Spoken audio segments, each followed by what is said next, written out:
Hey, hello, how's it going? Hope you're fantastic. Today I've got 5 more fun, unique kendama tricks to try, but these did not come from my brain. Oh no, they came from the comment section of some of my other trick videos where people shared tricks that they thought were fun and they wanted me to try. I figured I'd share them with you, and I also figured that this would be a great way moving forward to get you guys also more involved in sharing your tricks. So in the comments while you're looking at all these tricks, let me know some fun tricks, combos, you know, cool stuff, domadaires, stuff to try, and you can even, I figured this would be a good idea for you to like plug your Instagram or something. So give me a trick, let people know what your Instagram is, where they can find you to see your kendama tricks, etc, etc. You put them in the comments, I'll put them in a video, I'll do them, it'll be fun.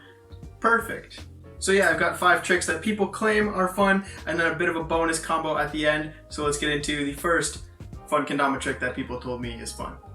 First up, Squabbles starts us out with the whirly slinger, which is a very fun variation on the whirlwind, which I hadn't tried for the longest time and I don't know why. But basically, instead of throwing up the earth turn for your whirlwind and then doing a standard Ken flip, you're going to do a little gunslinger. And it feels and looks a lot different despite being so similar, and I'll show you what that whirly slinger looks like right now. Boom, there's the whirly slinger. It's got just enough cowboy gunslinging action to feel different than the whirlwind, but still look just as good. Thank you, Squabbles. What's next?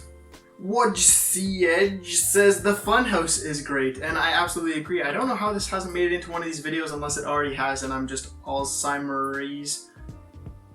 But the funhouse starts out kind of like the sweet special. So if you have the sweet special down, you know you're wrapping the tama around your finger and then around the spike and then ending up on the cup. The funhouse is very similar but a little bit different. So first, instead of swinging around your finger, you're going to be swinging around 2 pinched fingers, and then you're coming around the spike as in the sweet special, but instead of going onto the cup, you're going to use those 2 fingers to pinch and grab the string, and then the Ken can simply rest on the tama, and you end up in this great little fun position. And from here, I like to go to either a lighthouse position, and then you could, you know, fall somewhere and land somewhere, or you can do that funhouse motion, and you can take it up to candlestick grip just like that. But I don't know what people do from candlestick. Maybe you go for down spike or something. Yeah, that part will be up to you, but the funhouse is where you should start. Be cool to show like somebody who's like not into kendama either that there's more than just the cups. You know, there's definitely some funky stuff you can do. Squabble's bang to buck ratio is through the roof now because he's hitting us with another one, the bird nod off. So the bird nod off starts in a typical bird position, so whether you juggle into bird, swing into bird, pull into bird, however you get to bird, like so. The nod off involves, basically I like to analogy it as like climbing down and climbing back up into the position. So to climb down into the cups with your knees and a bit of, you know, gentle motion, you're gonna roll off that bird stall. So now you're just in big cup, but the bevel is facing where the bird's gonna be, and then you try to climb back up. So I'll show you one that has a bit more success than that one.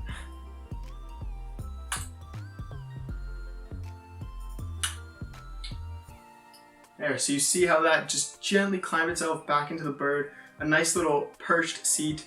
And let me tell you, that feels really different because a lot of kendama tricks are like, oh, slam, slam, slam, jam. But this is very elegant, soft touch to kind of roll from the cup to the bird and back. And you can go back and forth all day. It's not a one deal thing. So yeah, the bird nod off, very fun trick, fun suggestion. Try to work it into some of your other lines. And we'll move on to the next thing that you can have fun with. Tony Dama is also giving us some bang with 2 different tricks, very different tricks. The penguin earth turn first and then the rat tail. First we'll go for the penguin earth turn.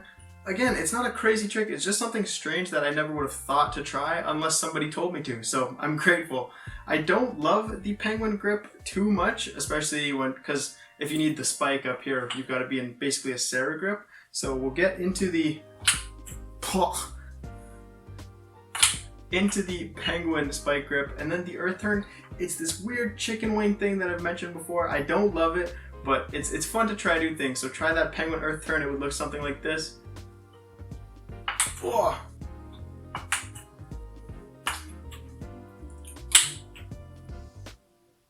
My love for penguins is rapidly declining.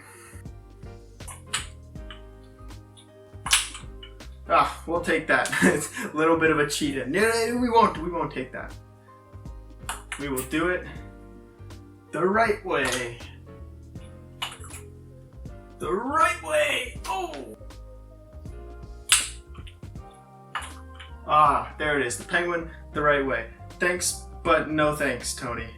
The rat tail is up next from him. Another unique suggestion. And most people seem to think the rat tail goes like this, so this is the way that I'm gonna go with, because peer pressure. So basically, you want to start with your tama in a hanging grip, and you want to make sure you've got a loose enough string, like you don't have a knot on your string here, and you don't have like a super tight, splintery hole where your string enters your tama, because you want that string to be able to, you know, flow in and out of the tama. Hopefully you can see that.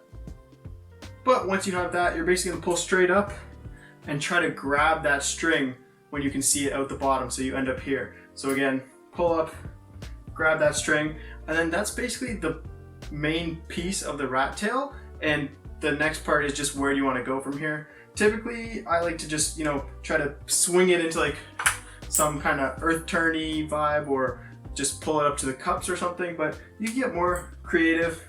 Some of these, and maybe go to like a juggle or something. There's a lot of places you can go from the rat tail, so I'd say just play with it. It's something new to try. The string kind of ends up all over the place though. Reed Fisher is over here vouching for all lighthouses that at least land cleanly, and I've talked about the toss lighthouse a handful of times from like a juggle, something like boom, and then you're in the lighthouse. So I'm going to focus on the inward lighthouse flip that he mentions here for two reasons. One, I absolutely love lighthouses and lighthouse flips. Some of my favorite tricks are lighthouse involved, but despite how many times I've done the lighthouse flip and how much I love it, would have been bad to miss that one. Would have had to re-record that one 100 million times. Anyways, despite how much I love the lighthouse flip, I barely ever tried the inward lighthouse flip, and then I thought, oh, inward lighthouse flip, potato, tomato.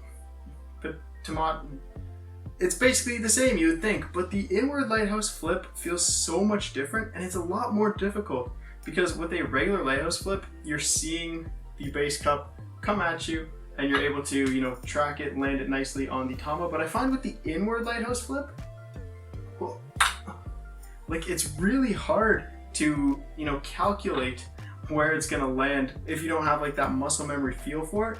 So if you've gotten bored of lighthouse flips, which maybe you did, couldn't be me, but if you have, try the inward lighthouse flip, because it's very different, it's challenging, and it feels really good to land. Not that I know.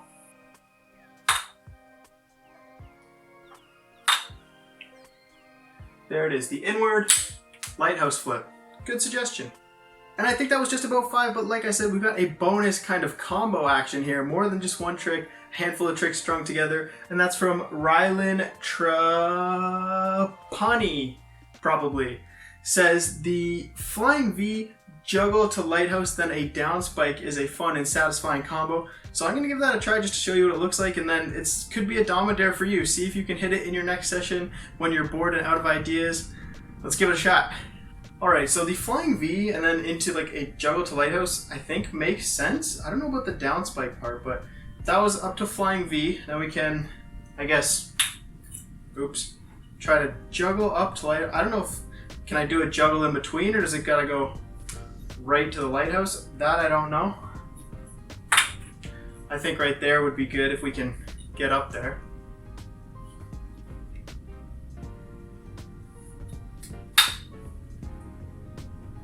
And then he said go into a down spike. I don't know, how do you go from lighthouse to down spike? You must have to like really torque your arm around to come here. I don't know, or unless I can like throw this up in a way that it comes down and then it'd be upside down. How? Lighthouse to down spike, how would you go about that? Maybe like that. Okay, let's give this one more try.